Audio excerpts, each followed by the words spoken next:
Good morning, gentlemen. Welcome, welcome, welcome. We made it through another week, Friday. Goodness, it was cold, cold, cold yesterday. Mr. Jiraiya and myself were out, my manservant. We're out working on the fence yesterday, and we replaced one of the big railroad ties, so we had to do that. So it's amazing when you get into things, it just, well, they just developed. You just always take us a little bit longer than you were expecting. A lot of comments in the, I asked in the chat this morning what you guys wanted to talk about. Since it's Friday, you know that there's a couple things going on here. Mama, do you know what that means? That means this old cat, which is, what, coming up on 19 years old, we're going to give her some special love on Friday. So if you do a super chat, we'll bring Mama Kitty over here. She'll get to enjoy that as well. So love for her. Also, kind of excited to see and somewhat envious. It looks like there's some dudes in the chat that are getting ready to go out and to do wildland fire this year. Now, I'm not sure. It looks like maybe we have some first-timers. I've been getting a lot of questions from people because this is the time of year where everything starts spooling up. We're getting a really early start on the fire season. I've been kind of keeping an eye on things in our area out in the forest, and the conditions are very dry, and it's still in, goodness, is it April, May, whatever it is? Awfully, awfully early. And we've already had 2 fires that the local guys have been responding to just east of here. So this is starting really, really early. Could be a catastrophic season. You know, we've really kind of dodged a bullet the last 2 or 3 years. There hasn't been much going on. I haven't been out, I don't think I went out at all last year. I think the year before we had a little private affair that we did, but this year it could be shaping up. I'll tell you what, I remember a few years ago, it was about, it must have been about 10 years ago or so. It was one of the worst fire seasons in the Pacific Northwest. And they got so desperate for resources that they could no longer get, there wasn't anybody left. It was a little bit, I think, late in the season. A lot of the college kids, college kids come and do this for summer work, and that they were gone to go back to school, and they were stretched really thin, and they got so desperate that I don't know where they got my number, but they just called me as a private citizen and asked, would you be able to put together, what equipment do you have? Would you be able to put together like a Type 6 truck? You know, it was really getting down to that, and we were kind of scrambling and trying to figure out what we could do. It never did manifest, but they were concerned if they got stretched any thinner that it was going to come to that. So I always try to stay prepared, even if I'm not physically or officially involved in it. Because like we helped save my buddy's house, his dad's house, a couple years ago. We went out there and did that, and not to mention our own thing. So I'm very keen with the fire season spooling up how to make sure that we're prepared here as well. If you are a brand new firefighter and you're going out, I could answer some basic questions, kind of what to expect, and some things that I would consider after doing it for so many years. I'm going to assume that you're going to go to a big fire. So if you show up to a big fire, like a big Type 1 fire, it's going to be amazing. Unless you're the very first people there. I've been on a couple fires where we were actually the first engines on scene, where we had to set up the incident command. But generally, typically, especially if you're a new guy, you're going to be plugged in to establish fires. And you're going to show up in the middle of nowhere, and there's going to be a virtual tent city there with all sorts of stuff going on. A lot of generators. Could be the National Guard, very common. I see the National Guard at almost all big fires. You're going to see basically a little tent city of administration. You're going to have your Type 1 crew, it's going to have your fire team. You're going to have trailers there with big printers that are doing real-life mapping. You're going to have full-time meteorologists that are there. You're going to have radio guys that are sending up, they could be sending up balloons. They could be putting remote towers or repeaters up. There's just a whole bunch of stuff going on. And then you're going to have the, I guess, the commissary, for lack of a better word, or supply, which is very, very impressive. You can go there, and about anything that a guy could possibly need, you're going to have it there, from gloves to PPE, to drip kits, to Mark Series pumps, hose line, tools, and they've got all the good stuff, all the good stuff. If you can get in good with the guy at the supply, man, those guys, they know how to hook you up. They really, really do. What I used to do is that they have kind of a thankless job, and I'm always looking for an advantage. I want my crew to be taken care of. I want to have good food. I want to have good tools. I want to have, you got to take care of your guys. And to take care of your guys, you need to have a good relationship with the supply guy. You don't want to get him on your bad side, because he can make your life bad, or he can make your life very happy with cool stuff, and easily replace your stuff that you may lose or break, what have you. So what I would always do, if I was up on initial attack or someplace where I was really in the thick of it, I would always take videos or phone videos and take them back to him and share those with him, share of the helicopter drops and such, because those guys, they get caught up in the excitement and the buzz of everything, and all the crews are lining up and all the strike teams go out, and it's very exciting, but they have to stay behind and they never really know what's going on, so they appreciate that sort of thing. So hook those guys up and they will take care of you. Regarding tents and supplies, don't worry too much about cold weather. It can get down into the 30s in the mountains this time of year. We're supposed to be down into 31, and we're at 2,000 feet. So act accordingly to that. Yes, somebody said you don't need a 4-season tent. Not typically. A 3-season tent is good. I would usually get about a 20-degree bag, maybe a 40-degree bag in the middle of summer, but pack a little bit warmer in the spring and in the fall, because those cold mountain mornings, you could be up in Colorado at 10,000 feet fighting fire, and it gets super cold up there. So just act accordingly when it comes to that. And yeah, that's it. Not a whole lot to say on that. But, well, if you have any more questions, throw them up there. Mr. Overton can funnel those to me, and I'll be happy to help you guys get prepared for your first deployment, man. Very exciting. I remember the first time I went, I was so excited. I didn't even really know what wildland fire was, apart from just what I had read about in books. I'd never actually seen one. I'd seen the crews when I was out hunting and such, patrolling, but it was very, very exciting. So enjoy it, and make sure you're fit. Don't slack, because the hard work you put in now will make your work a whole lot easier. Those days are long and very, very difficult, especially if you're on a hand crew. Goodness, we have a super chat from McFadden. Come on, Mama. You come on over. Come on. Come on. Don't bite me. McFadden wants you to come over and be in the show. She never has been a tame cat. Come here. Come on. I can't keep you off me when I. All right. Come here. I'm afraid if she's gonna bite me. Don't bite me. Don't bite me. I'm trying. She is so comfortable. She doesn't want to budge. Come on. All right, let's do it. Come on. Oh, here we go. Good goodness, Mama. She's not at all happy about that. Mr. McFadden, thank you, brother. Thank you. I appreciate that. And he says, you wouldn't believe how the military has changed over the last 5 years. I've been hearing that. I've been hearing just from what we can see from an outsider. Says, I feel like I'm babysitting grown men. Can't wait to get out soon and join the bar pilots. Yeah, it is. It's leadership, that it's all trickling down from the top. And, I think I used to get aggravated, when you start watching these politicians and, the people that are supposedly our elected representatives, whether they be in the House or the Senate, it doesn't matter, right or left, it's all cut from the same cloth, right?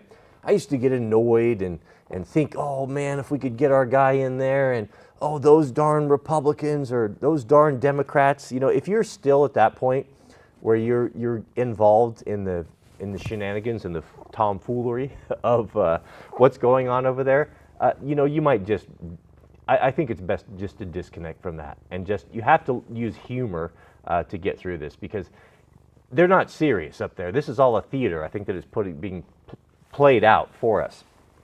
Whoever it is that's in charge, we'll call them the adversaries. The adversaries at this point are just at the humiliation point. They just want to put the most inappropriate things. They want to see the Americans, and especially the American man, bend the knee to foolishness, this ridiculousness, this woke culture, this rainbow community and global homo and all of that. They want us to capitulate. They want us to bend the knee and to eat this. I'm not eating it. I'm not paying any. Oh, you're dug in deep now, huh? Watch what happens if I try to move her. Her claws are dug in. You know, you okay? You got to fight. You got to fight for your rights on Friday. All right. I'm sorry, Mr. McFadden. Yeah, get out, get around something that that hasn't been contaminated yet. Bar pilots, man, that'd be a cool job. That'd probably be pretty high. Be in my top 20 list, for sure, for sure. We have a super chat from Mr. Stubby. Shout out to you, Stubby. Stubby says, for Mama Kitty, my 21-year-old baby kitty passed away yesterday. Oh man, I'm sorry to hear that. 21. At this point with this old cat, I'm surprised. Every time I come in here, I'm always surprised that she's still going. Okay, all right. Can I put you down? Can I put you down? Okay. Well, oh, okay. Yeah, I know. We'll come back to that.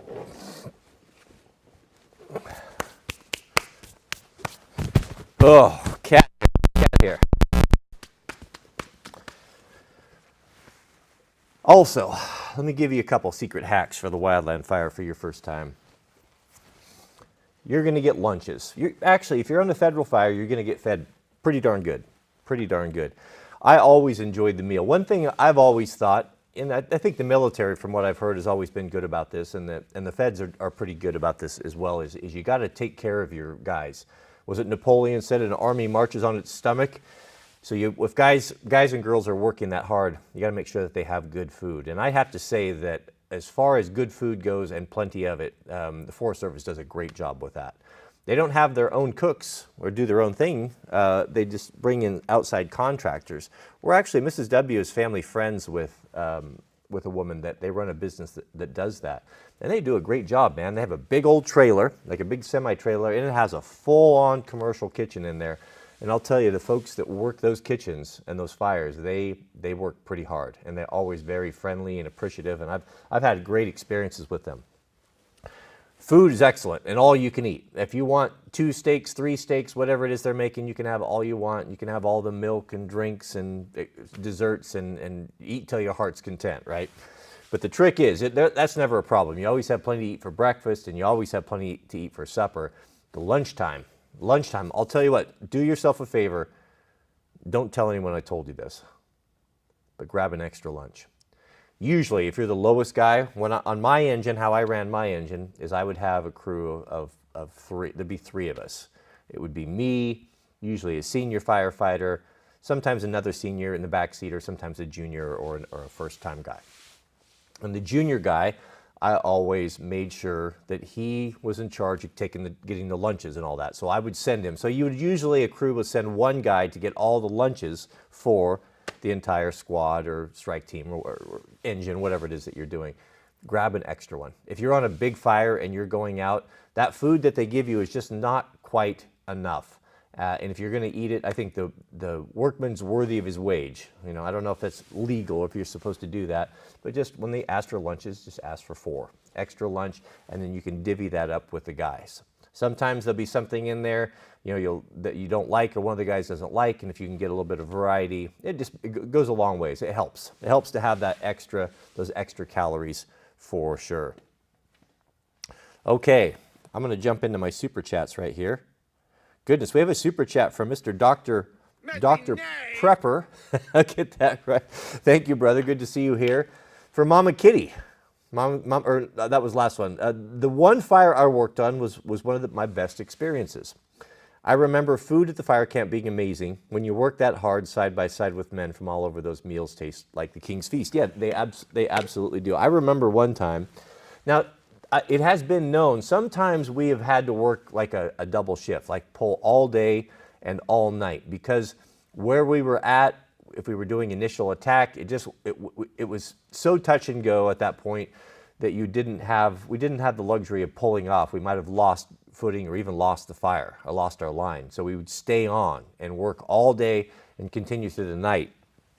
It was amazing. The first time that happened to me, we were digging line, we were trying to stop a fire, and we missed our meal, and our lunches were long gone. This was about 8 o'clock at night, and there was no chance of us getting back to for chow. Man, I'll never forget it. I think this was the second fire that I was on. This was in Colorado. I'll never forget it. This whole procession, a brand new Dodge Ram pickups that looked like that the federal government had rented someplace. They were, I mean, they were like, almost, they were so new that the stickers were in them, that type of new, right? And these guys were driving them through the worst country and scratching them up in the brush. You wouldn't have believed the mileage that they put on those things, the damage they did to those things in 2 weeks. Unbelievable. But this whole procession of these trucks was heading out towards us, coming in from the black, and they got out, and dudes started carrying white 5-gallon buckets full of food, like big 5-gallon buckets, and they looked heavy too. And a guy came over, it's like, here you go, boys, and they set it down, and I popped open that can, and it was full of ribeye steaks, 5 gallons of hot cooked ribeye steaks. So we opened up another one, and it was 5 gallons of mashed potatoes, and so on and so forth. It was amazing. I remember eating that meal, so hungry. It makes me hungry right now thinking about it. Absolutely black from soot and fire and digging. I was on a hand crew at that time. I was on an engine, but they needed diggers, so you got to be flexible. And I remember just with those black hands, just eating that steak and mashed potatoes. We were just scooping it right out of there with our hands. It was absolutely delicious. Yeah. Those were our great memories. You really know when you love something. Even for me, it was, always kind of a part-time thing. I was doing it in the summer times. I haven't been a year-round employee, but I would always associate myself with that. Like when I'm an old-timer and sitting around with the war band in our Concord spaces, sitting in our luxury in our crow's nest, we'll talk about those days that we were wildland firefighting. It's kind of how you associate yourself with. If you ever wonder what was the most important thing in his life, or what he thought his greatest contribution was, you ask him when he's old. And if he was in the military, most likely it'll be, well, I was a soldier. For me, it would be, I was a wildland firefighter, and I saw much adventure doing so. But thank you, Dr. Prepper. Yeah, those are delicious meals for sure. We have a super chat from Jezza 4300. Shout out to you. Welcome, brother. He says, grease everyone, $50, and a sincere thank you can go a long ways with the guys who have a thankless job. Oh, I see what you're saying. Yeah, taking care of your people. Yeah, taking care of your people. It absolutely is. You need to do that. That's the most important thing. It's because those people, that hard work that they're doing behind the scenes is what's going to give you success. You rely upon them. You're a team. You definitely need one another. I've told this story before. We have new people here, so please indulge me. But I like to tell a story about the old logging camps. Talk about the guy you had to take care of. The guy you had to take care of was the old saw filer. Now, before the days of chainsaw and hydraulic and heavy equipment, up here in the Pacific Northwest, men would go up into logging camps and they would stay up there for weeks, sometimes months on end. They were just so remote. We didn't have didn't have the number of vehicles, and the roads weren't all paved, and there just wasn't an expectation. There were just, guys were cool to do that. They didn't need to come back at night and be with their families and get on the internet and all that. They lived together as just big, large groups of men up in canvas tents, and they lived where they worked. They probably wouldn't think it was too romantic, and if they could have the option of driving home and having internet and restaurants and all that, they'd probably look at it very differently. But isn't it true that we always want what we don't have, or the grass is always greener? I think that would be a nice thing to do once in a while. That's one thing that I'm jealous of you guys that are going out, to be out 2 weeks on a fire right now. That sounds pretty good, especially if there was no internet there. That'd be something I would enjoy a lot. But these logging camps, so also on a side note that's kind of interesting, I know I had a neighbor that worked in these up on Mount Hood above Estacada back in the old days. And so he told me all the stories and what took place up there and how it worked and how it went. He said that way back in maybe 100 years ago, the logging camps to keep the guys up there and from, I guess, deserting or abandoning them, they fed them very good. That was one thing they always did. And they also, I guess they actually brought prostitutes up there from time to time. I haven't verified that that's true, but I believe the guy that told me. He was always an honest guy, and I'm sure that was probably the case. Guys want to start leaving and go back to town once they got their paycheck. He told me that in his time, in a small town, guys were still logging up on the site, and they'd be up there for a month or two, and they didn't get paid until they were done. And it didn't matter anyway because they didn't have anything to spend their money on. He said when those guys got paid, and the loggers even now and then were a pretty hardcore rowdy bunch of dudes, really, pretty tough guys, and they like to get after it, no question about it. He told me that when those guys would get their paycheck and the job was over, or the term, whatever they agreed to, they'd come down into town to the bars and they'd cash their check at the bar. And the cops said the cops would just tell everyone, lock everything up, keep your daughters in, close the doors, and just let them do what they're going to do. They're going to drink and they're going to shoot guns and they're going to carouse and do what they do, but why bother them? There's nothing to be gained here. So the cops even stayed in, is what I was told. So to kind of paint that picture, but talk about taking care of a dude. Now these guys would live up there and they would show up and they would probably maybe own their own boots and their own personal equipment or gear, but they generally didn't have their own saws and that sort of thing. Those things were supplied by the logging company because they were quite expensive. They were made usually up and down the West Coast by the Simmons Company was the primarily one. There's the Atkins and the Royal Chinooks. There's a lot of different ones out there that are West Coast saws. But to maintain these saws and all these tools, and everything was done by hand, there would be a saw filer, a master saw filer. And he would either have or build himself a little shack, usually about a 12 by 16, not very big, pretty small, that was on skids. And they could drag it around and different things, or sometimes they would just erect it right there. And him and an apprentice would work in there, and their whole job was to file crosscut saws. Now, it's quite interesting if you want to look up something that's kind of very fascinating, is that the design of the crosscut saw filing shack, that little 12 by 16 rectangle, had very specific lighting needs. The work is so detailed on filing up the points and the rakers and such on these saws that the guy, you have to, when you're doing it, when you're finally bringing that delicate point together on a tooth, you have to see the glimmer of light. You have to see the refraction of the flat spot disappear, and that's when you stop filing. It's really that intricate and that detailed. And to do that without electricity, you have to have light. Can you imagine trying to do that in a dark filing shed where you can't see anything?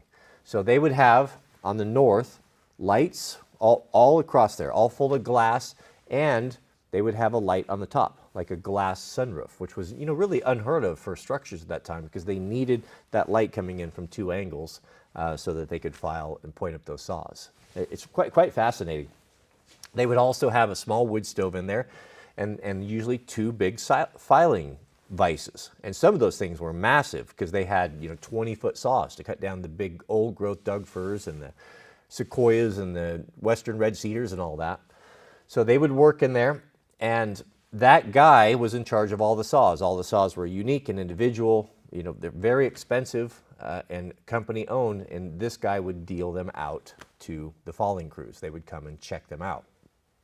Well, if you made this guy mad, and usually he was an old-time guy, maybe a guy that had been injured, falling, was no longer able to do it, a guy that was, advanced in his years, that would be a reward. You'd be able to go in and instead of being out cutting timber in the snow and the cold and the winter, you'd be in that warm shack filing saws. So I would imagine it was quite a coveted position.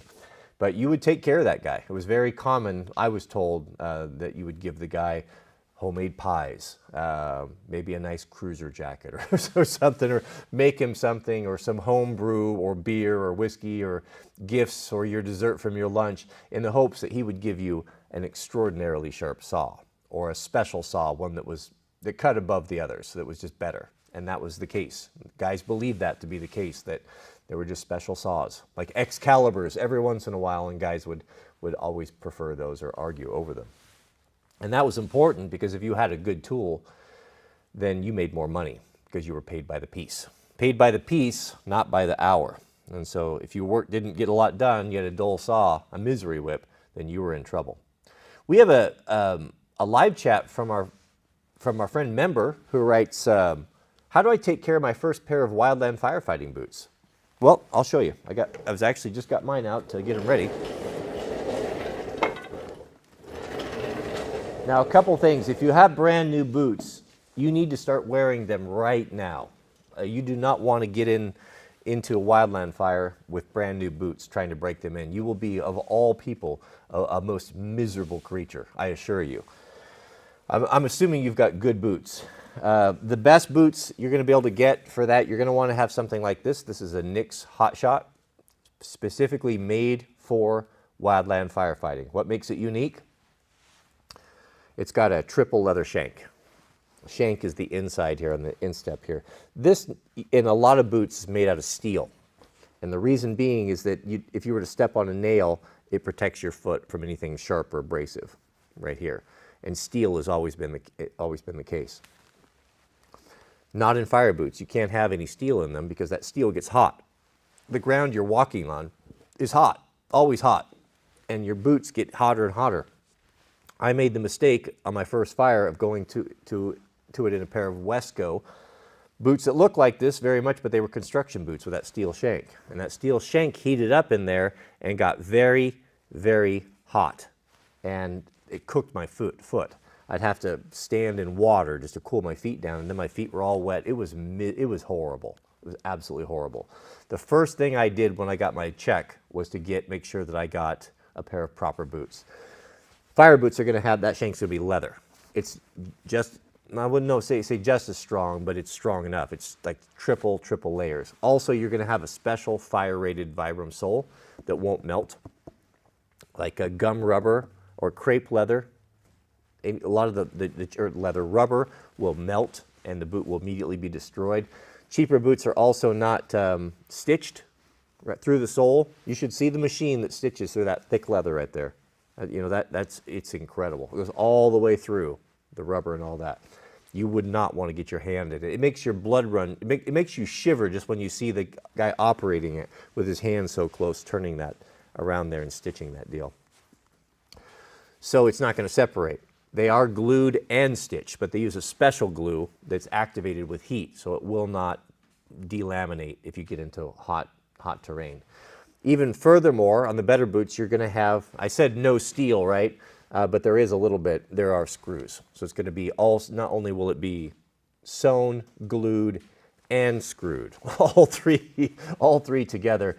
They're so small, they're insignificant, and they're kind of on the outside, and they don't come in contact with your feet. So that has never been a problem. So that makes up a fire boot. Fire boot's also going to have usually an 8-inch top. 8-inch top is about ideal.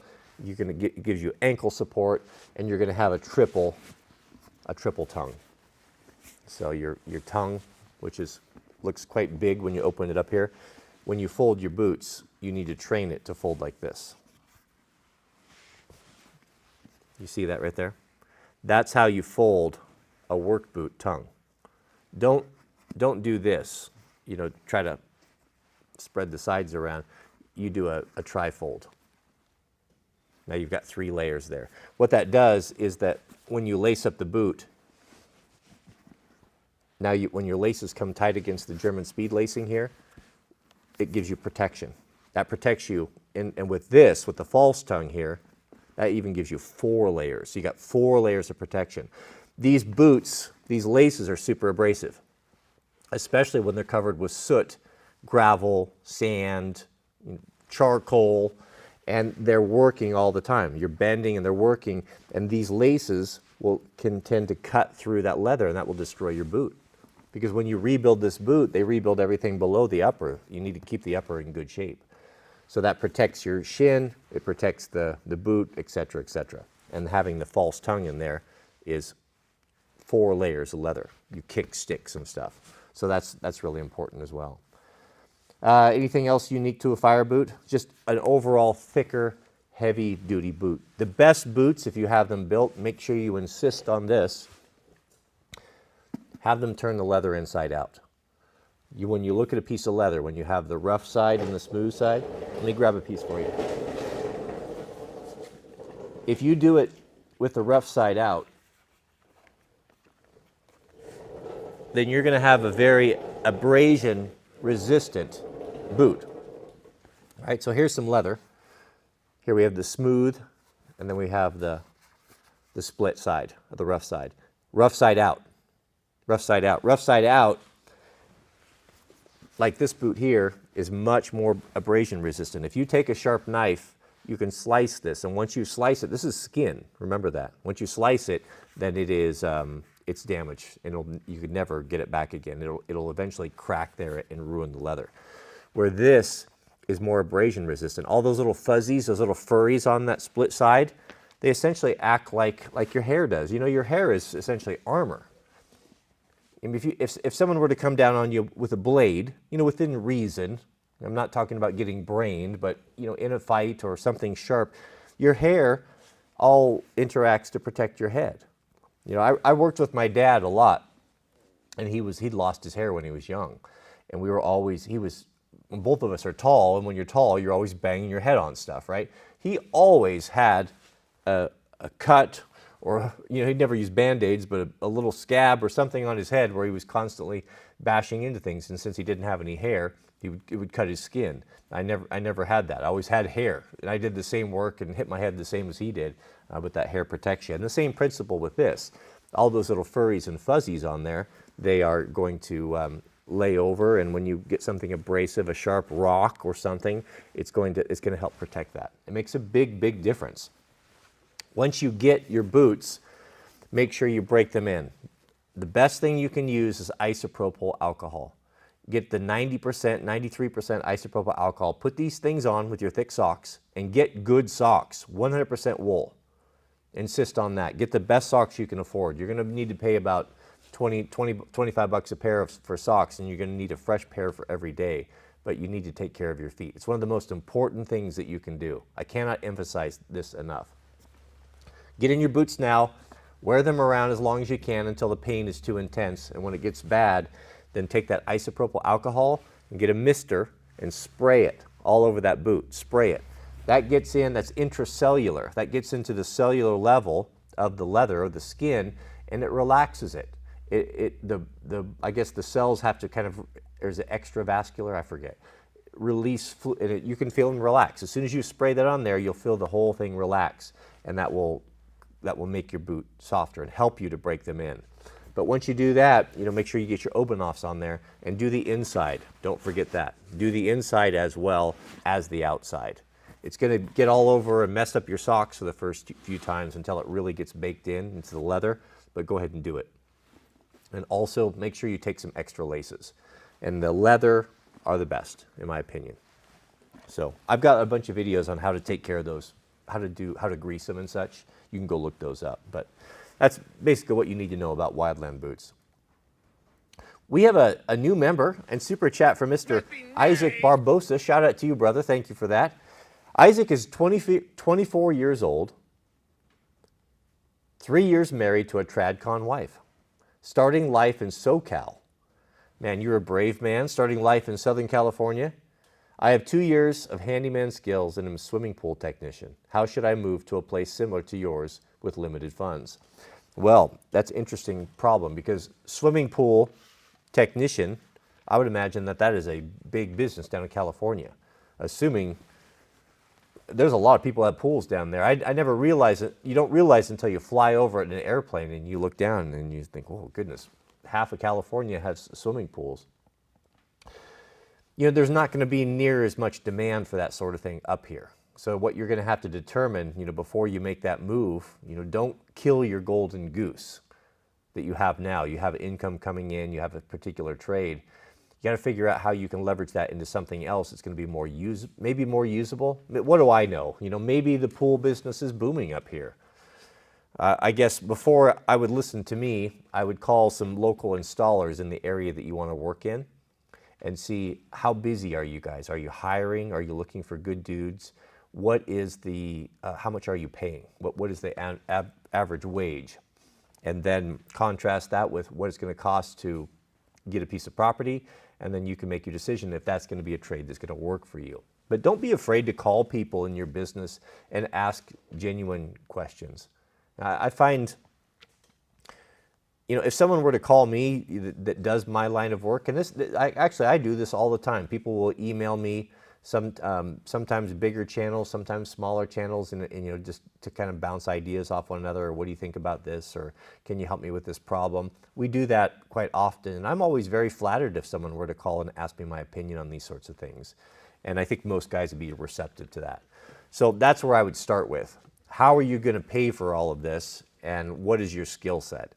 If where you want to go, pools are not very popular, and that's not really going to be an option for you, then you can just go ahead and figure out how you're going to get into something different. And it's not that big of a sacrifice to switch trades. You're going to have to grind and work for 18 months and probably have to go to school at night a little bit, but you can do it. Maybe get into electrical trades or something like that. But you got to get some more information on that. Limited funds, don't count the cost. Count what it's going to cost to do what you want to do, and then just be logical about it. Don't make hope your plan. There's going out on faith. God might be moving upon your heart to get you out of the city. Maybe you're just seeing everything crumble around you and you don't want to put your family or your future family at risk, and you want to get into an environment that is, of more like-minded people. Then you've got to count those costs and be realistic about it. There's faith, but you also have to do your portion as well.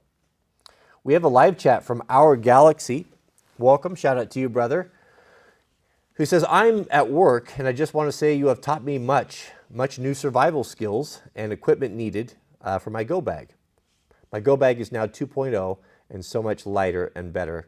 Thanks for these videos and shout outs. Yeah, that's what I ultimately have gotten to myself, is things, much fewer things and much lighter. That's kind of what I'm doing here with the shop. I've really enjoyed, you can see behind me, everything is pretty austere. I don't have anything on, well, let's not say that. Let's not get carried away. I don't plan on having anything on counters. I want the flat surfaces, flat spots in the shop, I want those to be vacant and flat. So when I have a project, I can start it. When I walk in, I have a place to sit things down and to put them where they belong. Less is definitely more. And I am constantly evaluating. When I'm opening a tool drawer or a cabinet or a box, I'm taking a hard look at things and I'm looking at stuff. Hey, if I haven't used you particular item, or needed you in some way, in the last year or so, maybe you don't need to be in my main rotation of equipment, of right here where I live and work. Maybe you will be useful in the future for something, obviously. That's why I keep it.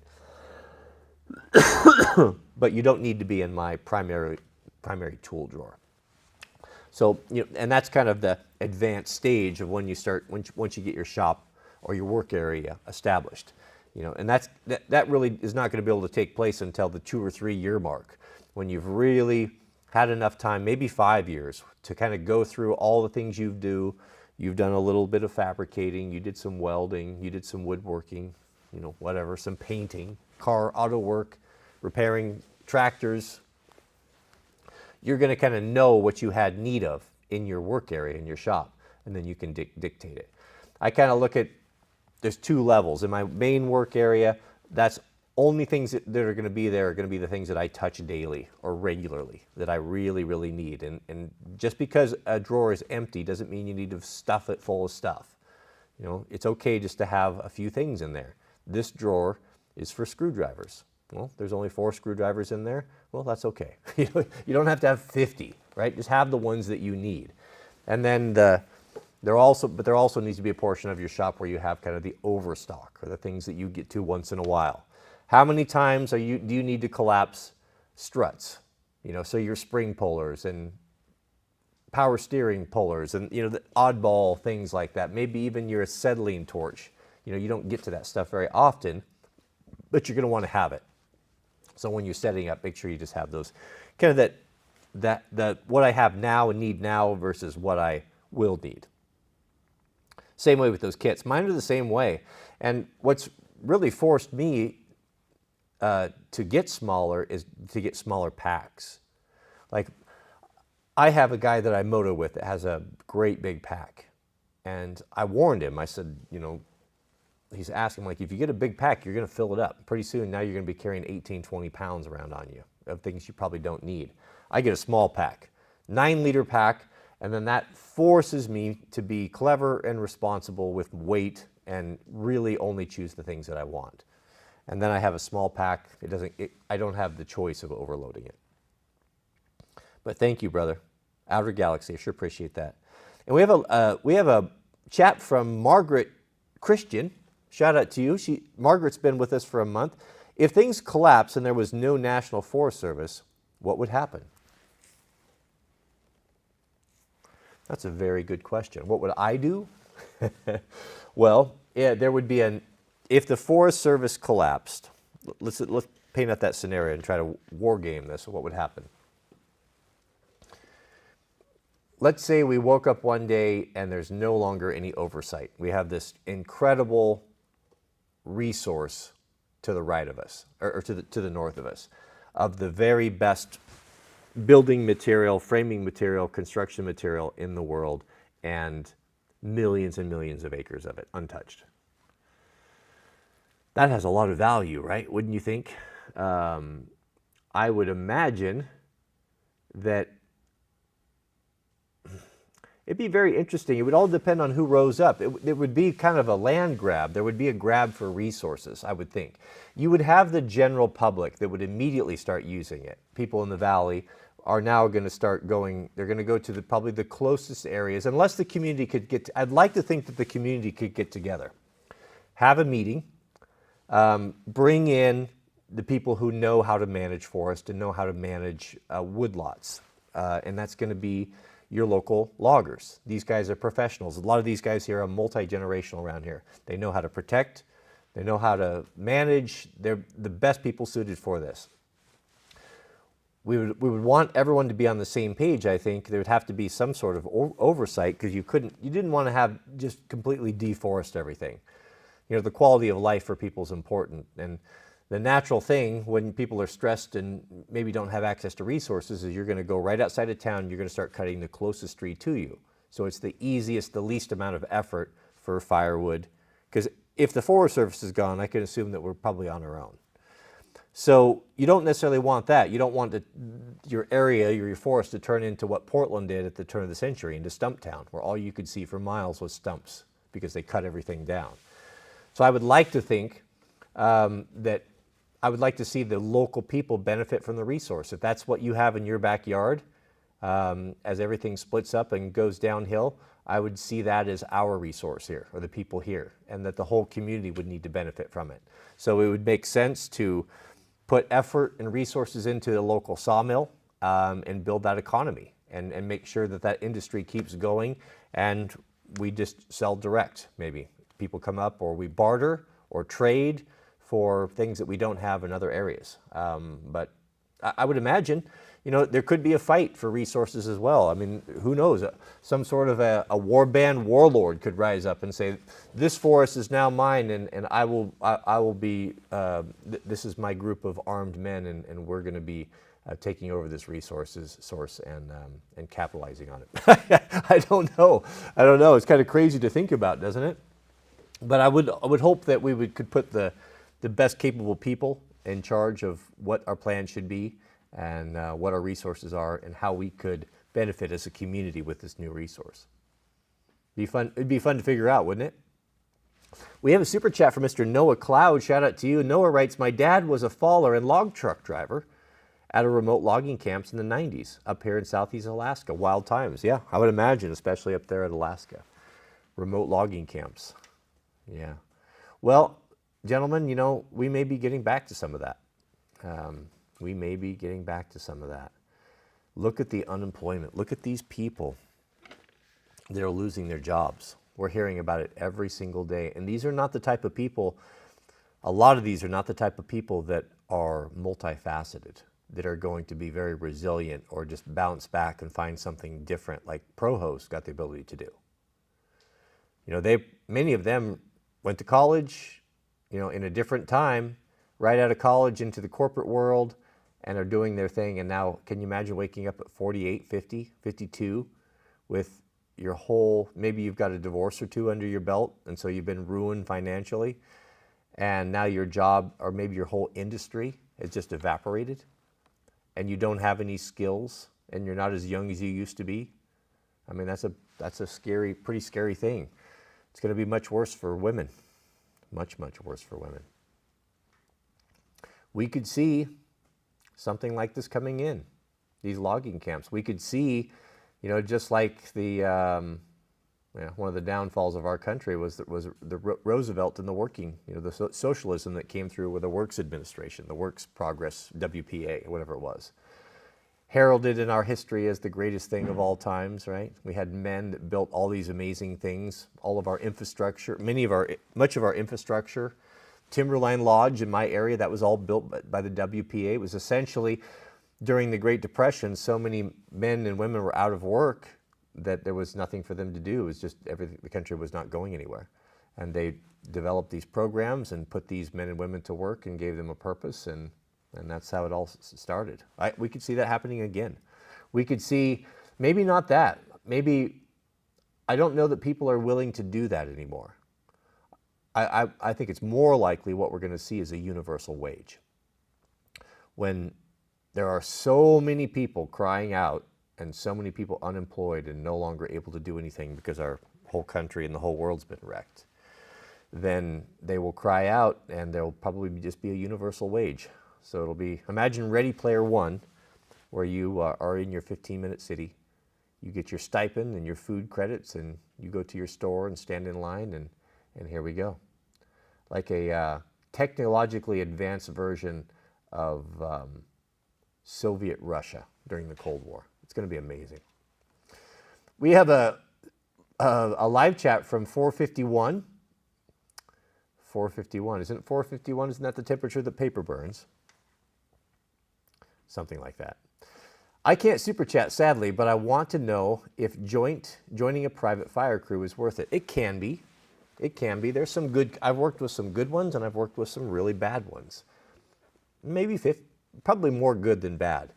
I worked with a particular company on many different fires called Grayback. They were a private timber company, and they seemed to treat their people pretty good. People seemed to be happy there, and they were good folks. Had some good folks. I've not had a problem. So I would say yes. I would say yes. I would do your due diligence. Find out the name of the company. And you know, when people are disgruntled and unhappy, they're very vocal, especially in this community of wildland firefighting. They're going to be very vocal. They're going to be talking on chat, on forums, and you know, probably on Reddit and such. So go dig around a little bit. There's always going to be, you know, a hater. There's always going to be someone that, you know, drags a company down that had a bad experience. But if it's isolated and you don't see a pattern of it, a whole bunch of it, then you know, it would be worth it to look into a little bit. But yeah, I would say that I would do that. I think that if that's your foot in the door, then you should do that. Mr. Jeremy Neal, shout out to you on a super chat. Thank you, brother. Jeremy writes, a few months ago, you posted a closet tour video to members. Can you let us know the name of where to buy the dresser you have in that video? I don't know. I don't know what dresser that is, to be honest with you. This was here in the house. I think what it is, if I had to guess, is it's probably, is it California Closet? That company, California Closet Organizers, where they come in and they sell cabinets, and I guess it's custom. I think that's what it is. But Mrs. W, I have to tell you guys, there are a couple of luxuries there are 3 luxuries that we wanted to incorporate into the new house. I'll share those with a couple of them. Mrs. W's, one of hers, she had 2. She wanted, the first thing she wanted was she wanted 2 dishwashers. 2 dishwashers in the kitchen. Now, we have some friends that have 2 dishwashers, and I'll tell you that's the best thing in the world, because you never have to put dishes up in the cabinets. They're either clean or they're dirty. right? And so 2 side by side, 2 dishwashers. She's always wanted that. We've never had a kitchen big enough to do that, but since we're designing the kitchen and everything from scratch, then we were able to fit that in. So 2 dishwashers. The other thing that she has really, really wanted She's always wanted a sauna, just like a small single-person sauna. I'm not into it too much, but I said, well, I'll try it. I'll maybe try it with you, so maybe we'll just get something small for 2 people. So she has a little spot carved out where we're going to have, she's going to have her small sauna out the master bathroom. My luxury, can anyone guess? My luxury, it actually works for both of us, is that we decided, rather than having a larger master bedroom, we decided to each have our own individual bathrooms. How cool is that going to be? So you can go in, so on the bedroom, mine's to the left, hers is to the right. I go in, I have my own bathroom in one small room. There's bathroom, shower, and all of my walk-in closet, all like a dressing room type of thing, all in one room. And the best thing is that opens up off to the new studio. So I'll be able to go from my bedroom to my own private bathroom. It's just small. It's nothing fancy, but it is my own bathroom, and then right over there into the new studio shop that's connected to the house. So that's my luxury. I said I want separate bathrooms. That way we don't have to, are you done, or who showers first, or this or that. So that's going to be, those are our three luxuries. Shout out to Jeremy. Thank you, brother. I don't know, but I will tell you, I will show you when I do the new one. It's going to be very similar to the old one. Whatever we come up with, whether I build it or whatever we find, I'll share how to do that. But I hope to get the same effect for less money, on the cheap, so to speak. So stay tuned for that. I will cover that in detail, because a man's dressing room is an important thing. I spend a lot of time in there. I like to go in there in the morning, because that's where I do my best thinking. I think better in the morning. So I'll get up early, have my coffee and time with Mrs. W, where it's quiet, able to usually sit and read or answer some emails, and then 6:30, 7 o'clock, usually I want to go in and start getting ready. That's kind of what I'm thinking about my day and what I'm going to trying to accomplish. What tools, what equipment do I need? Do I have the things I need to do what I want to do that day? I spend a lot of that time in that morning, that hour, getting ready, just thinking about those things, and having a place where I can do it and can be in there for half hour, 45 minutes, and not have to inconvenience Mrs. W, I thought was a good idea. So that's the plan. That's the plan. Mr. Dr. Prepper, shout out to you, brother. Thank you. Who writes, what is the best brand of files you have found? The best brand, sadly, is no longer made in America. The best brand is, it's not so much the brand as where they're made. Swiss files are the best. You're going to pay more money for that, but any file you're going to get from Switzerland, there is no such thing as poor quality when it comes to Swiss, as far as I've never heard of it or seen it. If it comes out of Switzerland, it's super skookum. Next to that, and what we used heavily, and what the Forest Service was using in the crosscut filing class that I attended in Montana, was files made in Portugal. And those are really, really good files. And these are guys that file for a living, and they go through multiple files a day, and they use both Swiss files as well as Portuguese. And they said that the Portuguese files are really good. So that's all you need to know. So just make sure, when I search, if I'm looking for files to buy, I will search Mill Bastard file, or the particular file you want, made in Portugal, made in Switzerland, and you'll come up with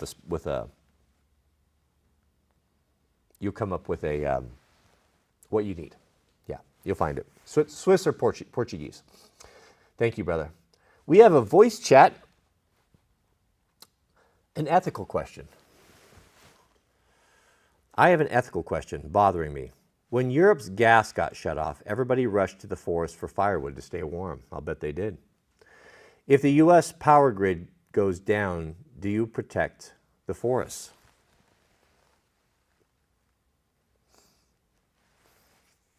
Could you protect the forests? It's going to depend on your geography. That's a very interesting point. Right here, we have it. That's a very interesting comment. I'm glad you guys threw this up here. So what happened? So when the United States bombed when the unknown parties bombed the Russian gas line, everybody rushed for the forest to the forest for firewood to stay warm. And it was a relatively mild winter from what I understand. It could have been much, much worse. So that's interesting. Here we are in modern times. So delicate, so precious is our economy and our ability to protect our family by keeping them warm in wintertime, that people resorted to going out to the forest to collect firewood. Can you imagine that? Imagine that in our lifetime, in Northern Europe or in modern Europe. Unbelievable. So what would we protect the forests?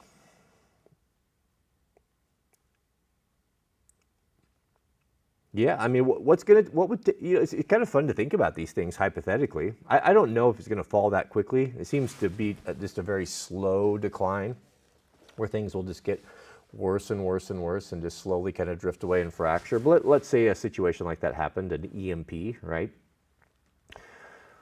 If you had a natural resource, if you were a people that had a natural resource, would you not protect it if you could? If it was a value, if it was something you could trade, and if it was there was a threat of it being destroyed or consumed, or it could easily be destroyed. You could have, if I wanted to, and me and a million other people, I could lay waste, I could destroy a forest single-handedly. All I have to do is wait for the weather to be right.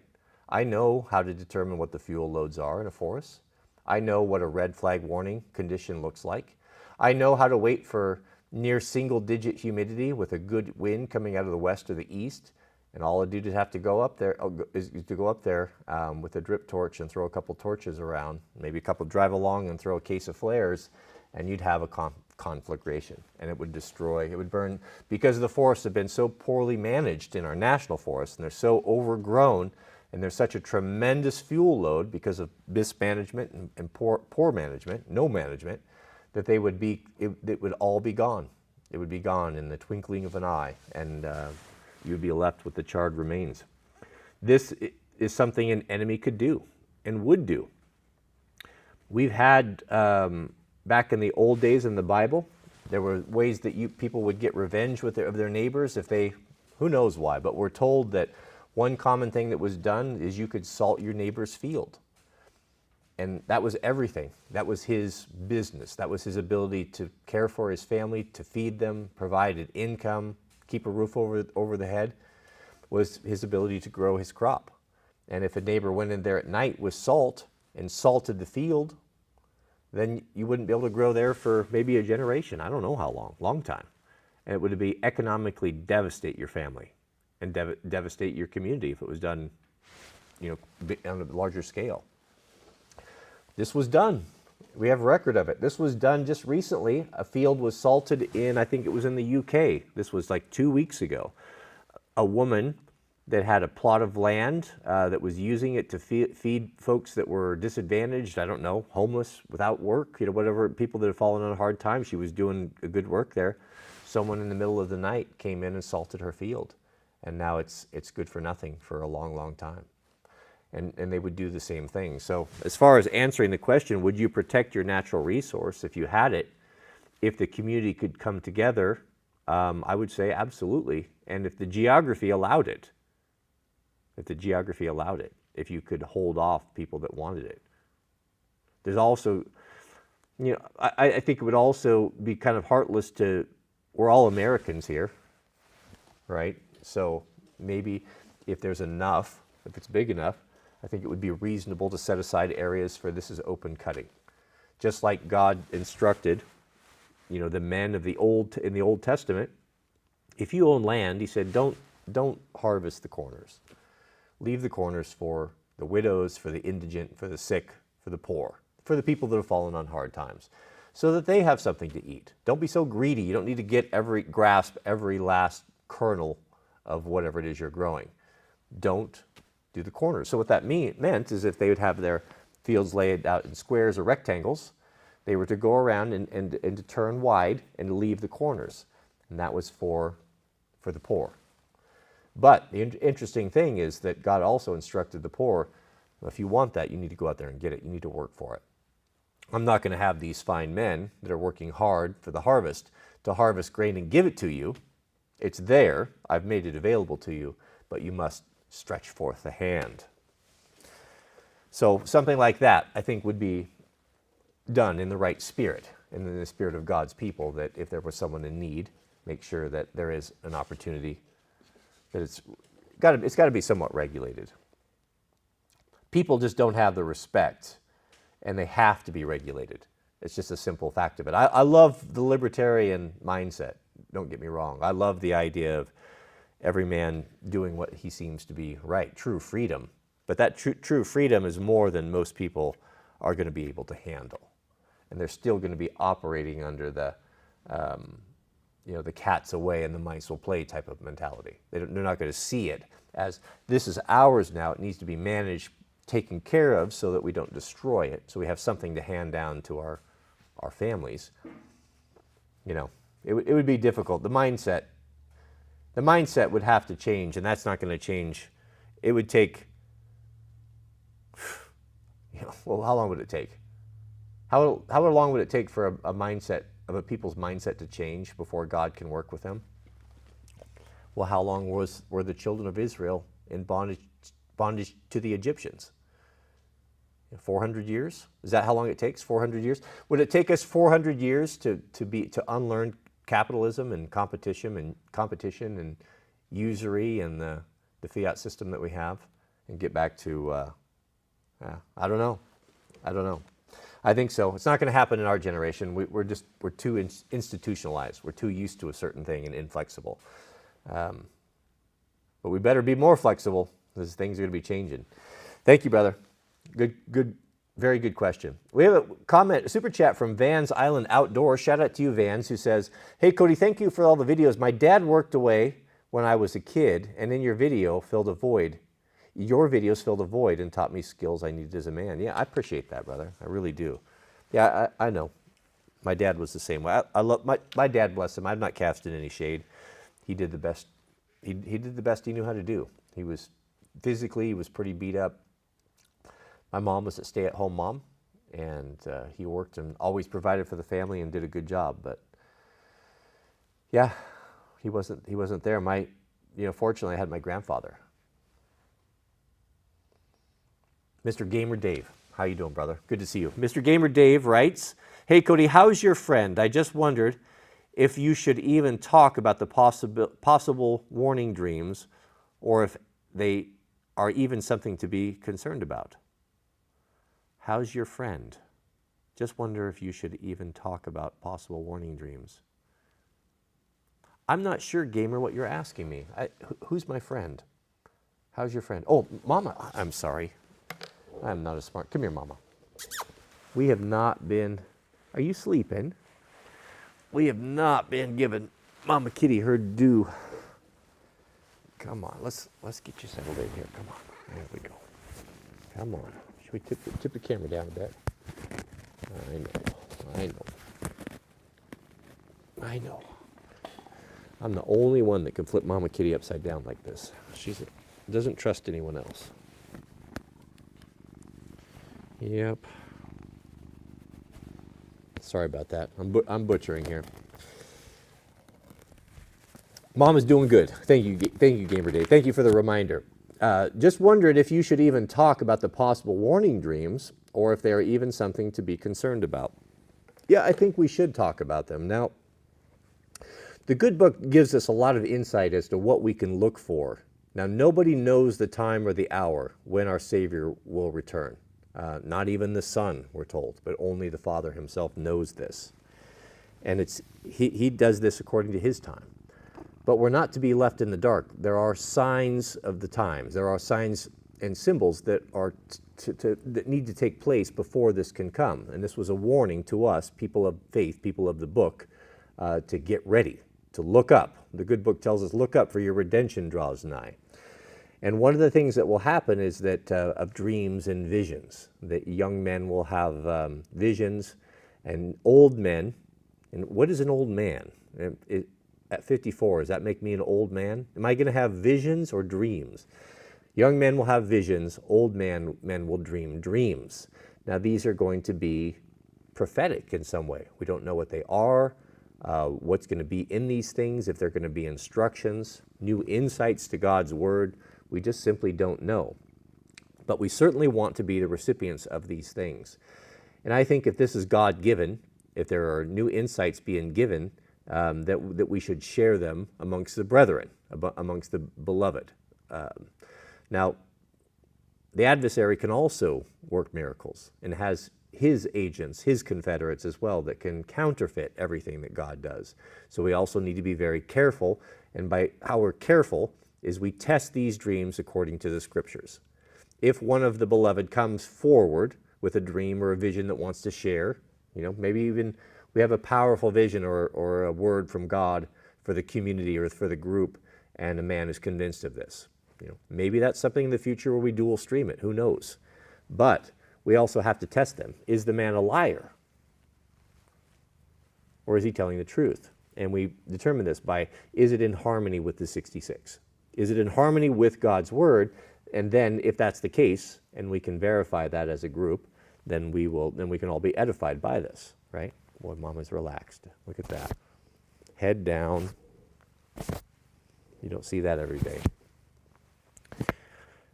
If it's not, if it's deceit or something to get us off on the wrong track, then it'll be at odds with God's Word. God's preserved His Word through the ages so that we have a benchmark, so that we don't easily chase false doctrines or be led astray by something that is from the adversary. Oh, Mama, she is so relaxed. She's like pouring out like water here. Good question. We have a super chat from the Hardfall. Any advice for a California proho besides leave? Well, I don't know. Maybe a cash business. Something that you can do that's going to, the taxes and the regulations are exceedingly high. I wouldn't want to be in an industry that's going to be constantly subjected to that. So I don't know. Maybe just find a way of being ungovernable in California by a small business. Maybe you start an ice cream stand and it's all cash. Maybe you do whatever that may be.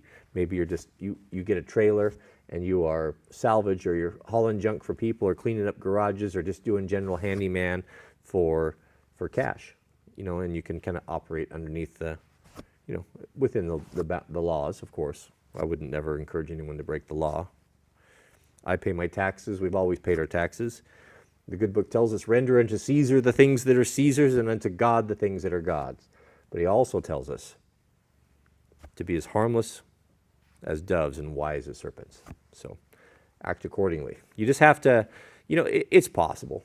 Stop complaining about it. You know the situation that you're in. You chose to live there. You know the tyranny you live under. You know the regulatory obligations that you have, and just choose accordingly how you can kind of operate in the margins, on the edges, and take advantage of the great wealth that's still in the state. Okay, Mama. You're drooling. You're falling asleep. Goodness. Shout out to Proho in California. That's a hard road to hoe. Goodness, we have a super chat from Dr. Prepper. Man, we'll get some Owen in here for that. A few of us in the chat are noticing warning dreams. Seems several of us had strange dreams that seem out of character lately. What do you think? If you were in one with me and we were trying to escape post-apocalyptic Seattle. I just don't know. It wouldn't surprise me. I'm not going to discount it at all. One thing now I was young when this happened, but there was a time in the Christian church that I grew up with, the Christian cult. There was a time, according to my dad, that God was working with those people in a pretty powerful way. Now, I was born, I think my dad was it doesn't matter. I was born into it after the power, I think, had somewhat left, or came of age when there really wasn't much going on. But I have no doubt that there was something going on back in the day.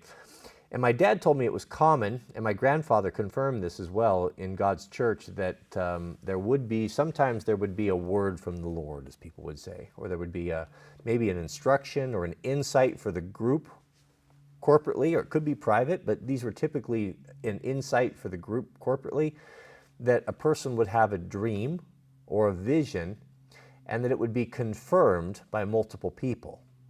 Now, I believe this to be 100% true. I did not experience it, but it came from my grandfather, which was the most honest man that I knew, as well as my father, which wasn't taken to fantastic things or hyperbole. He spoke the truth. And this was understood. This was done. So a person would have this, and during the congregation, if it was appropriate, would stand up and relate what it was that they had experienced, and that if this were, in this particular group, if this were to be authentic, an authentic word from God, this was confirmed by 2 other witnesses. Now, could everyone have conspired, collaborated together to confirm this? I guess it's possible, but there was no benefit from it. This will be done with a TV evangelist, where he'll have ringers in the crowd, or people that are come forward to give a script to try to work up the crowd to extract money from them. We're not talking about that. There's no benefit corporately of standing up in a group like this, other than just bringing attention upon yourself. And if it's confirmed by other people that you don't know or haven't woodshedded, then it's probably authentic. So that's all I can say on that. So is it possible amongst the group that we could be seeing these sorts of things, that you guys could be receiving dreams and visions and getting confirmation from one another? It absolutely is. It wouldn't surprise me either. Because as we say, God tells us in the good book, whenever 2 or 3 are gathered together in my name, I am there also in the midst. And we meet that. We meet that criteria here, as far as I'm concerned. As far as I'm concerned, the group here is meeting the criteria of meeting together to discuss the gospel. It's not the only thing we talk about, but we talk about it the best way, in that the way how it applies to our daily struggles in life.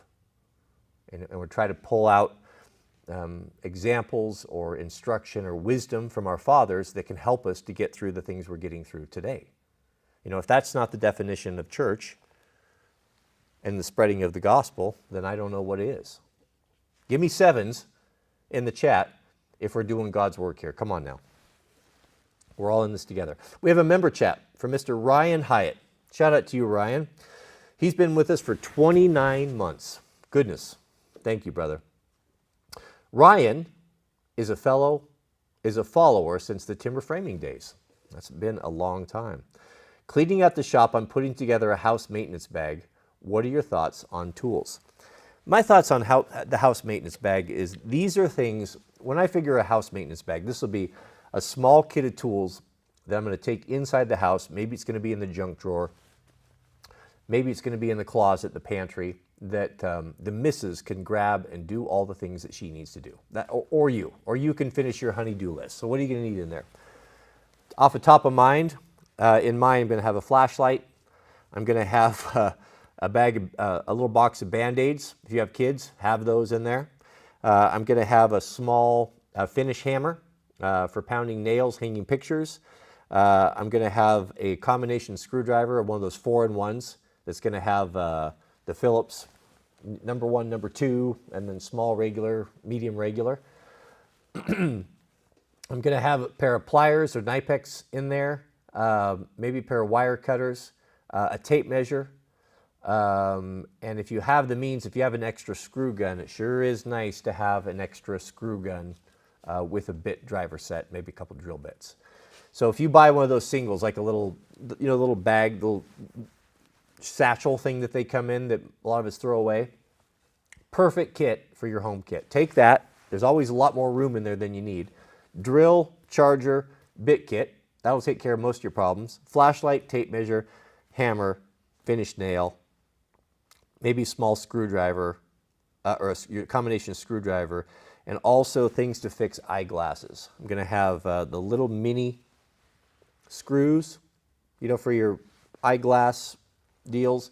I'm going to have the little tiny teeny tiny Phillips driver for kids in electronics with toys, that when some Philistine puts a Phillips screw in the back when you need to change the battery and your child is crying and you got to go out to the shop and get one. So that sort of thing, but usually just basic things that I would need Tape measure is always probably the most used thing in there. That's basically what I have in my kit. Some electrical tape, maybe some electrical tape. That'll do it. That'll get you going, man. That'll get you going. We have a super chat from Fred Rush MD. Shout out to you, welcome brother, who writes, have been binging on your content lately and decided to join last night. Thank you for all the hard work. Happy Friday everywhere. Well, thank you, brother. Thank you for joining and becoming a member. I sure appreciate it. Hey, I got to wrap up here pretty soon here. Well, I'll get the last of the super chats, but I have something special coming up. Many of you know my old friend, our old neighbor, the Real Martian, right? Jeff the Real Martian and his project, his Eden project. Well, Jeff has built that business into a quite impressive business and actually has a commercial site now where they're manufacturing, not too far from here, as well as multiple employees, and they're shipping these things out. And it's amazing how far that they've come. It's amazing what those two have done. You've seen them in past videos. We've done stuff together. We helped Jeff get his YouTube channel going back in the day, and he and his lovely wife have invited us to come and see their facility. He said he finally felt that he's in a spot now where it's impressive enough that you guys might be interested. So after the live stream, I think at 3:30 today, we are leaving here, Mrs. W and I, and going down there, and I'm going to take my camera, and so I'll have a video for you guys, and we'll see Jeff's new factory, or his new manufacturing place, which is pretty awesome. So shout out to the Real Martian, and I can't wait to see him. And then he's taking us out to dinner afterwards. So I gotta leave a little bit early today because I got a few things to do before we head down there. Thank you, Gamer Dave. Gamer Dave also writes, come on now. Must be nice. Several months ago, when I was my old self, an addict, I had some understanding of revelations, and I dreamt I was sworded in the chest by a dark angel that I believe was one of the ones from the Euphrates. Well, your spelling is like mine, man. I'm not judging. That's the way I spell Euphrates too.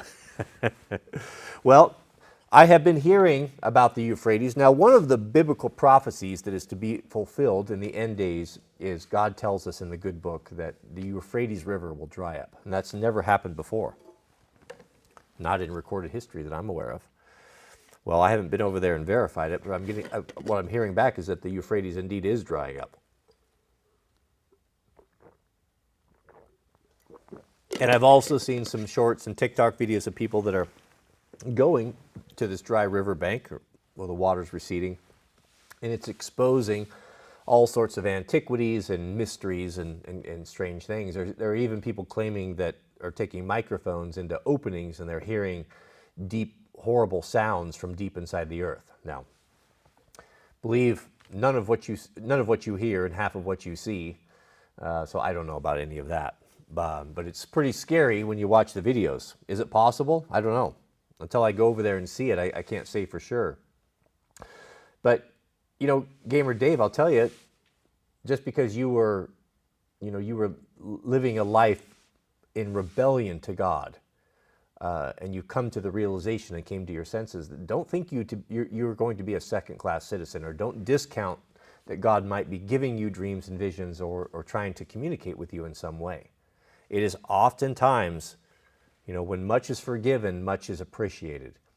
God has proven through the Bible and through the stories and of all his dealings with humanity that the folks that were often the most devout to him were the ones that he forgave the most. So those of us who have really fallen low and have really brought shame upon ourselves because of our actions, our selfishness, have brought shame upon our families. Sometimes when we wake up and we come to the realization of who God is and we want to get ourselves right with him, we think that we've got to clean ourselves up first, or we need to show some great act of faith to be counted worthy of him. But he doesn't see it that way. He does not see it that way. He gives us the story, and my favorite story, the one that tells it the best, is the return of the prodigal son. And when that prodigal son had been gone for so long, and when he finally decided after years to come home, that story, that what took place between that son as he was returning home with all of his excuses and how he was hoping to not even be a son anymore, but just have a job with his dad, and his dad would never be able to forgive him for what he had done. That story is given to us because that's the way we feel sometimes, especially those of us who have known, have tasted the goodness of God, and then fallen away. That happens to all of us. The whole walk is an ebb and flow. It's a difficult walk. But that beautiful story is so encouraging to me because, as the King James puts it, yet while he was yet a little ways off, his father saw him and ran towards him. Didn't sit there with his arms crossed. Oh, I see that son of mine who has squandered my wealth with his riotous living, who has brought reproach and shame upon my good name that I've fought so hard to maintain, has embarrassed me publicly in front of my friends. Boy, when he gets here, I'm going to give him an earful. I'm going to make sure that he grovels. I'm going to make sure he's punished. I'm going to make sure he rues the day that he betrayed me, that he turned his back on me. Now this man, the father, is standing in place of God, of the real father. This is an allegory. Who's the prodigal? Who's the son? That's you and me. When you wake up to your senses, God is there not to chastise you or to make you feel worse than you already feel. You know what you've done. He doesn't need you to beat upon you. He doesn't want to beat up on you. He's just celebrating and happy that you're home. He doesn't see it. You ask for forgiveness. He doesn't remember it anymore. He says, when you ask God to forgive you of something, you know what he does with it? He says, I take it and I throw it into the deepest part of the ocean and I remember it no more. No more. But who remembers it? You do. I do. We do. We remember it, right? We can't let it go. Especially if we've really betrayed someone we love or have really been a scoundrel. But God doesn't see it that way. As the prodigal approached, the good book tells us that the father ran to him and they fell upon one another's neck. They fell together in an embrace into a hug. And what did the father do? Did he chastise him? Did he give him a lecture, a talking to? He did not. Nope. Snapped his fingers, put the finest robe, put the finest garment the family owns on this boy of mine. Put a ring upon his finger, a signet ring. Basically, give him the purse strings. Give him an unlimited credit card that he can go out and do whatever he wants to do. He reestablished him. He established him as an heir, as his natural-born son. And that's what God will do to you. So when I hear these things, should I trust that God may be speaking to someone like me, a sinner like me? Absolutely. And probably more so than people that claim to be saints or claim to be pious Christians. It is the least of people that God likes to work through. He doesn't want somebody that's been gifted and will take credit for his work. He wants someone that is completely unfit, unworthy, and knows it. And that way, when we rise up in the final days and we do great things, and the great things that we will do as God's people, Christ tells us, you know the things that you saw me do? I walked on water. I calmed a storm. I raised the dead. I healed leprosy. I can cure any disease. Calm the heavens, all these things. You see these things that I did? I tell you the truth, that the things that my people, that we will do in the final days, it will be even greater than what Jesus did. We will be imbued with this ability through Jesus Christ in his name. Pretty exciting, right? And God, who do you think he's going to use for this work? He's going to use the least of people. People just like Gamer Dave. People just like myself, Lord willing, I hope. People that will understand what our true character is like when we contrast it with that beautiful, perfect character of Christ and see our deficiencies and know that if any goodness comes out of us, that it is not from us but from him, and that we are a reflection of goodness. Just like the moon is a reflection of we're told, allegedly. The moon is plasma, by the way, so we've been told. Back in the day, I don't know what the moon is, but it wouldn't surprise me if it's something different than we're being told, as with a great many other things. Thank you, brother. You know what I'm saying. I'm ranting here. We have a super chat from DTGS. Shout out to you. Welcome, brother. Thank you so much. Thank you for that generosity. I've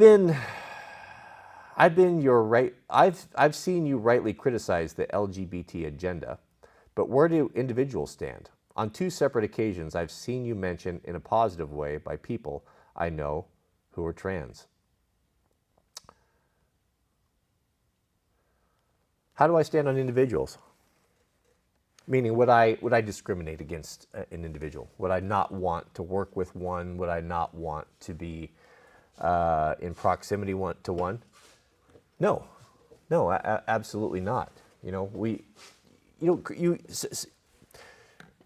It's not the those of us that are people of the book. It's not the people that we have problems with that are in opposition to God's law.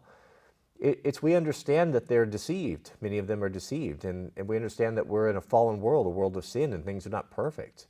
I mean, would you throw away a child that was born without legs? Would you throw away a child of yours, your firstborn son, that was born with a severe mental or physical handicap? Is it the ideal? Is it perfect? No, maybe not. But they're still humans. They're still people, right? They're still God's children. Have we not also been in opposition to God? Maybe not in that way, but we're told very clearly that if we're guilty of breaking one of the commandments, we're guilty of breaking all of them.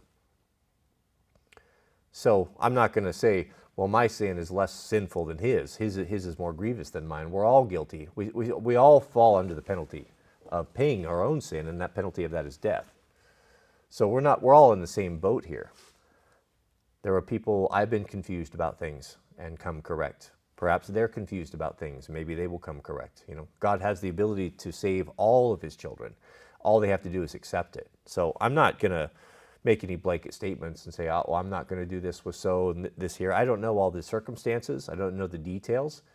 If it's God's will for me to be in proximity to this type of people, to work with this sort of people, to deal with a situation in the war band, in my immediate family or extended family, then I hope to do it with grace and understanding and not condemnation.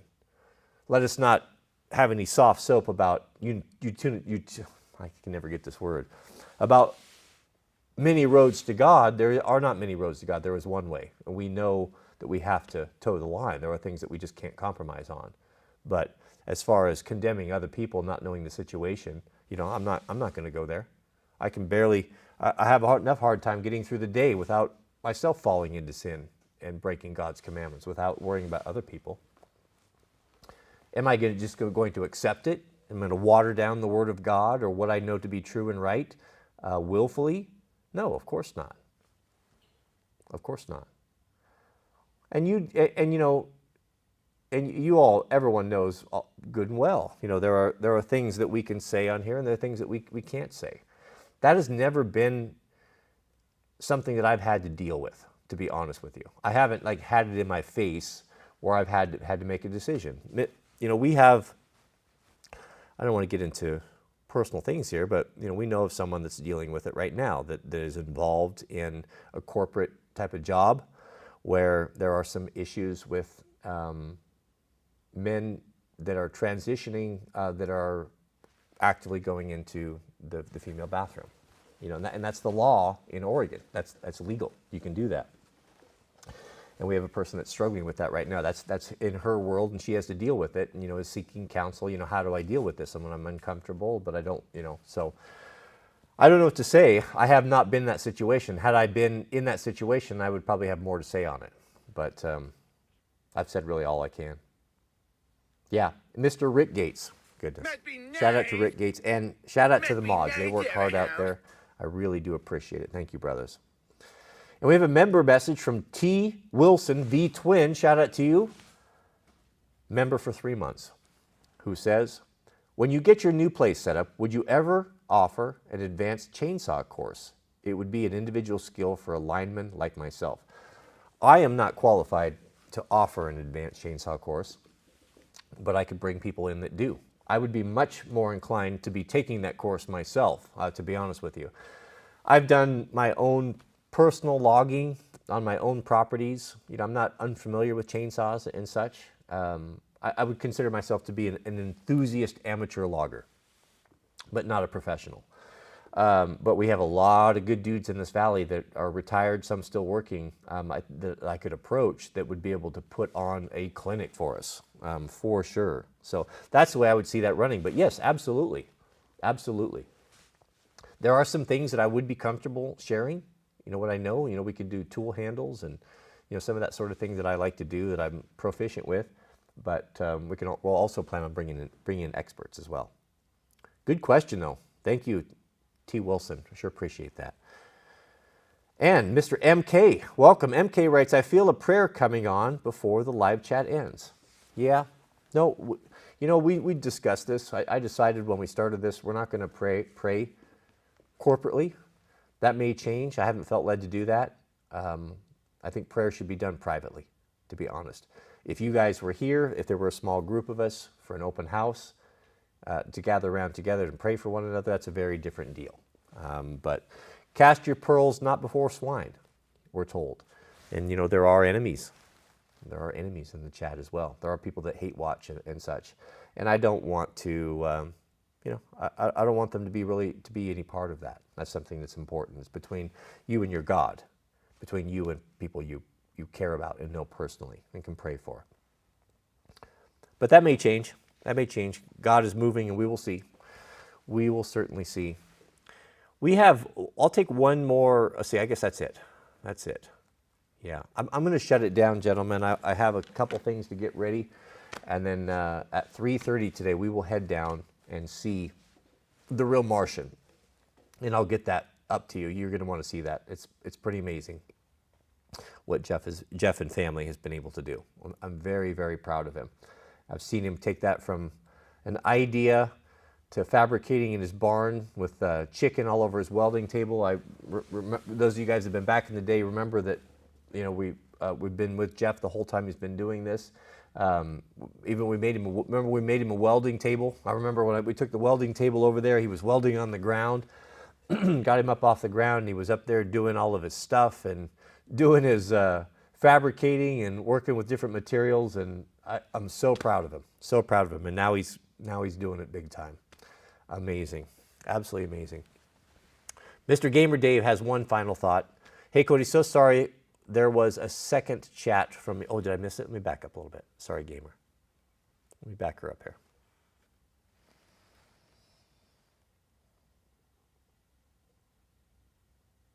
Oh, yeah. So we'll finish up with this. Gamer, Mr. Dave says, the second after huge change I made to my life, dreamt I was ascending through the clouds. It was fast, but I understand it in my heart to be good. Yeah, quite possible. Quite possible. Maybe you got an insight.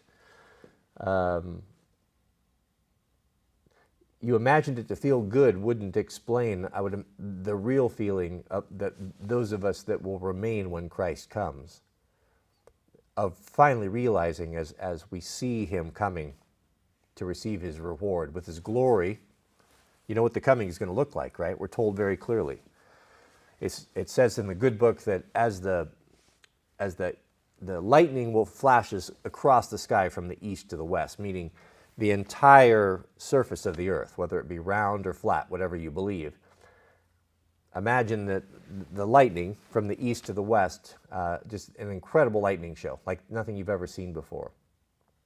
And a shout from the archangel, a shout that will just shake everyone to their foundations, and everyone will know that a harbinger is coming, something is coming. And we will see the Son of Man ascending from the kingdom, just like he left in return order with his conquering angels to claim his own. And then the sea will give up their dead, and the dead that were buried, the earth will give up its dead, and those that have remained will be caught up together with them and meet our Lord in the air and forever be with him. The idea of ascending through the clouds or going up and at that moment where you realize that all of your cares and worries and troubles of this earth are all over and done. That your reward that you've struggled for and fought for so hard at such great cost is finally here. And that you never have to worry about sickness or fear or getting old or being crippled or handicapped or whatever, short, whatever it is that bothers you. And that you'll be forever in peace and in joy with the Lord. That realization, that moment you realize when you're looking down and see yourself exiting this realm, this world of sin, I would imagine would go beyond the inkling that this might be a good thing. So I don't know what that means, brother. I don't know what that means, but just pray for interpretation. Ask God for interpretation. There's precedent for this. There are many examples of the patriarchs in the good book who had a vision or a dream and that they couldn't understand it. Pharaoh was a perfect example, the story of Pharaoh and Joseph. Pharaoh had the dream of the 7 years of plenty and the 7 years of need. And it was very clear to him, the story of the cows and the skinny and the fat, but he didn't know what it meant, and it plagued him. He realized this was more than a dream, but it was important. As leader of the country at that time, he was an important man, and this plagued him, and he couldn't get an answer, but God provided an answer through him, through his servant Joseph. So it could be that he would work the same way that he's worked in the past. You know, he says, I am the same, I changeth not. I'm the same yesterday, today, and forever. God talking about himself, the Father. So if he worked with men a particular way in the past, then he can work with men the same way in the future. And it may be that we interpret one another's dreams, or maybe someone that you know or don't know will come to you with that interpretation, and you will both understand it. So we just don't know.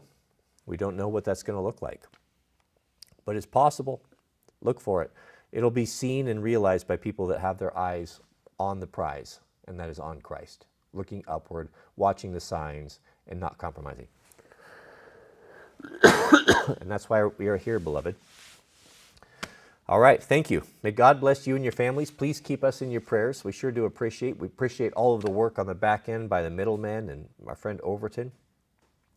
All of the generous super chats, those of you who paid for this with your time, we appreciate that as well. Don't forget, it's Friday.